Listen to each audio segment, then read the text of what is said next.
that really truly help us is surprise, and I would have liked that kind of tactical surprise. But nonetheless, I understand some of the challenges here. We waited too long to get the targetable information. We were taking satellite photos, we were taking standoff aircraft photos, and we needed to get some other targetable information in there. That was the president's decision in waiting too long.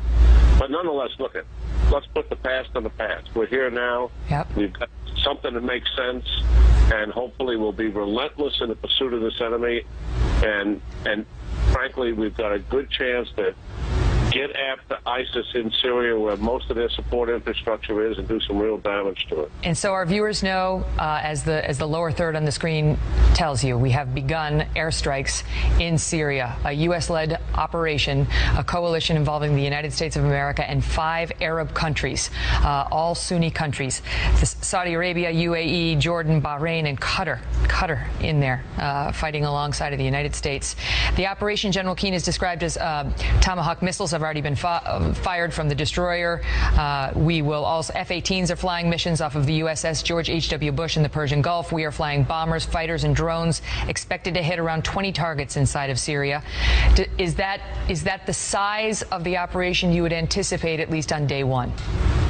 Well, look, this is never going to compare to what we did in Kosovo, what we did in 2001 against the Taliban government that was running the country, and nor is it going to compare to what we did in 2003. There, we had huge infrastructure and lots of targets. This has always been what we described it at, and what we wanted it. It's limited and it's specialized. So the number of targets are not comparable. The point is, what those targets represent and destroying them is the most important thing. So the scale of it will be less than what we've seen in the past, but nonetheless, it'll be very important in terms of its consequences on the enemy.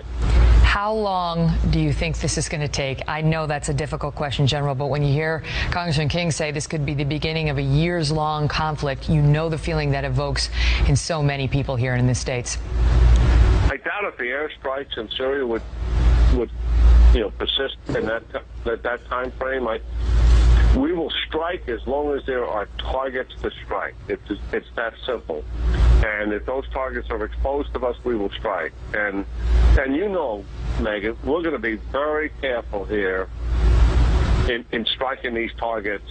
We know for a fact that they've tried to protect and conceal some of these targets with people who are in Syria, and we will do everything we can, not to impact on people.